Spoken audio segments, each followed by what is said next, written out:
তো আঙুলের ছাপ দিয়ে টাকা ওঠানো বন্ধ হওয়ার পর এবার আপনার ইউপিআই আইডিও বন্ধ হবে। যদি আপনি গুগল পে, ফোনপে, পেটিএম এই সমস্ত ইউপিআই বা অনলাইন পেমেন্ট করেন, সেক্ষেত্রে এই গুরুত্বপূর্ণ আপডেটটি আপনার জন্য। কারণ নতুন নিয়মে আপনারও ইউপিআই আইডি বন্ধ হতে পারে, এমনই কিন্তু আপডেট রয়েছে। যদি আপনি 31শে ডিসেম্বরের আগে এই কাজ সম্পূর্ণ না করেন, সেক্ষেত্রে কিন্তু আপনারও ইউপিআই আইডি বন্ধ হয়ে যাবে। তো দেখতে পাচ্ছেন বন্ধ হয়ে যেতে পারে আপনার ইউপিআই আইডি 31শে ডিসেম্বরের মধ্যে। এই কাজ না করলেই বিপদ। তো যদি আপনার ইউপিআই আইডি থাকে, সেক্ষেত্রে কিন্তু এই আপডেটটি আপনাকে অবশ্যই দেখতে হবে। তো দেখতে পাচ্ছেন যদি আপনি ইউপিআই পেমেন্ট বেশি করেন, তাহলে এটি আপনার জন্য একটি গুরুত্বপূর্ণ আপডেট। যে সমস্ত ব্যবহারকারীদের ইউপিআই আইডি নিষ্ক্রিয় আছে, তাদের 31শে ডিসেম্বরের মধ্যে প্রয়োজনীয় কাজ কিন্তু শেষ করতে হবে। তারপর দেখতে পাচ্ছেন সম্প্রতি পেমেন্ট নিয়ন্ত্রক এনপিসিআই অর্থাৎ national payment corporation of India এই বিষয়ে একটি আদেশ জারি করেছে, যেখানে বলা হয়েছে নিষ্ক্রিয় ইউপিআই আইডিগুলিকে দ্রুত সরাতে হবে প্ল্যাটফর্ম থেকে। অর্থাৎ যে সমস্ত ইউপিআই আইডি নিষ্ক্রিয় হয়ে আছে, সেগুলি কিন্তু প্ল্যাটফর্ম থেকে সরিয়ে দেবে, এমনই কিন্তু আপডেট রয়েছে। এনপিসিআই একটি সার্কুলার জারি করে জানিয়েছে থার্ড পার্টি অ্যাপ এবং পেমেন্ট পরিষেবা প্রদানকারী এই ধরনের ইউপিআই আইডি নিষ্ক্রিয় করতে বলছে, যারা 1 বছর ধরে আইডি দিয়ে কোনো রকম লেনদেন করেনি।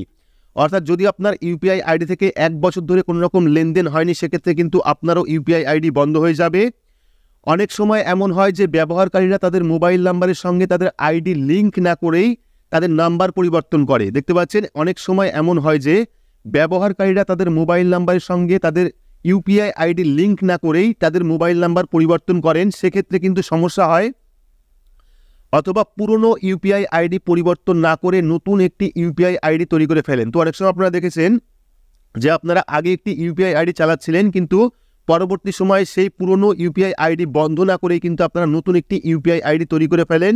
এই কারণে কিন্তু পুরনো ইউপিআই আইডিটা নিষ্ক্রিয় থাকে। অর্থাৎ পুরনো যে ইউপিআই আইডি সেটা কিন্তু বন্ধ হয়ে পড়ে থাকে। নতুন ইউপিআই আইডি দিয়ে কিন্তু আপনারা কাজ চালান বা টাকা পাঠান।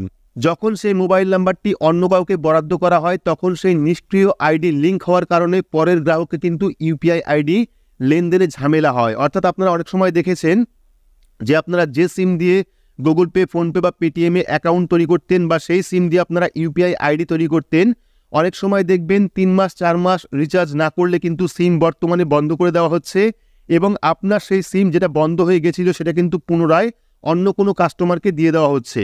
এবার যেহেতু আপনি আপনার সিম নাম্বার দিয়ে একটি ইউপিআই আইডি ক্রিয়েট করেছিলেন, বর্তমানে সেই সিম আপনার কাছে নেই, বন্ধ হয়ে গেছে, সেই কারণে কিন্তু অন্য একটি কাস্টমারকে দেওয়া হয়েছে। সেক্ষেত্রে সেই কাস্টমার আপনার সেই ফোন নাম্বার যখন ইউজ করবে বা সেই সিম যখন ইউজ করবে, তখন কিন্তু আপনার সেই ইউপিআই আইডি, পুরনো ইউপিআই আইডি সেই গ্রাহকের কাছে চলে যাবে এবং সেই জন্য কিন্তু তার ইউপিআই লেনদেন যে পেমেন্ট করে, সেই পেমেন্টে কিন্তু ঝামেলা হবে। এই সমস্যা কাটিয়ে উঠতে এনপিসিআই নতুন একটি নিয়ম জারি করেছে। 31শে ডিসেম্বরের পরে অর্থাৎ নতুন বছর থেকে এই আইডিগুলি সম্পূর্ণ নিষ্ক্রিয় হয়ে যাবে। ফলে আইডি যাতে নিষ্ক্রিয় না হয়, তার জন্য কিন্তু আপনাকে একটি পেমেন্ট অবশ্যই করতে হবে। অর্থাৎ এই যে ইউপিআই আইডি আপনার ছিল পুরনোটা, যদি আপনি সেটা চালু রাখতে চান, সেক্ষেত্রে কিন্তু অবশ্যই আপনাকে একটি পেমেন্ট করতে হবে। ইতিমধ্যে ইউপিআই আইডি নিষ্ক্রিয় করার কাজ শুরু করেছে ব্যাংক এবং থার্ড পার্টি অ্যাপ। আপনার যদি এমন একটি আইডি থাকে যা আপনি 1 বছর ধরে ব্যবহার করেননি, তাহলে কিন্তু আপনি সেই ইউপিআই আইডি থেকে একটি অর্থ প্রদান করতে পারেন 31শে ডিসেম্বরের আগে। অর্থাৎ যদি আপনার 1 বছর ধরে একটি ইউপিআই আইডি আপনি কাজ করছেন না, কোনো রকম পেমেন্ট করছেন না, পুরনো ইউপিআই আইডি আপনি নতুন ইউপিআই আইডি তৈরি করেছিলেন, সেক্ষেত্রে পুরনো ইউপিআই আইডি দিয়ে কোনো রকম কাজ করছেন না, সেক্ষেত্রে কিন্তু 31শে ডিসেম্বরের আগে আপনাকে সেই পুরনো ইউপিআই আইডি দিয়ে একটি পেমেন্ট করতে হবে, না হলে কিন্তু সেই আইডি নিষ্ক্রিয় হয়ে যাবে। অর্থাৎ আপনার পুরনো ইউপিআই আইডি কিন্তু নিষ্ক্রিয় হয়ে যাবে, এমনই কিন্তু আপডেট রয়েছে এবং এই আপডেটটি কিন্তু 31শে ডিসেম্বরের পর থেকে কাজ করবে। অর্থাৎ 31শে ডিসেম্বরের আগে যদি আপনি সেই পুরনো ইউপিআই আইডি দিয়ে পেমেন্ট না করেন, সেক্ষেত্রে কিন্তু 1 জানুয়ারি থেকে এই কাজ শুরু হবে। ইউপিআই আইডি কিন্তু এক এক করে বন্ধ হয়ে যাবে।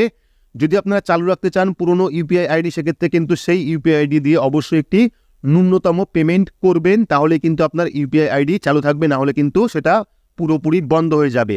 তো এই ছিল গুরুত্বপূর্ণ একটি আপডেটটি আপনাদের কেমন লাগলো অবশ্যই কমেন্ট বক্সে কমেন্ট করে জানাবেন। ভিডিওটি ভালো লাগলে লাইক করবেন, চ্যানেলটিকে সাবস্ক্রাইব করে পাশে রাখা বেল আইকনটি প্রেস করে নোটিফিকেশন অল করে রাখবেন। সবার সুবিধার্থে ভিডিওটি শেয়ার করবেন। তো আজকের মতো এইটুকুই, ধন্যবাদ।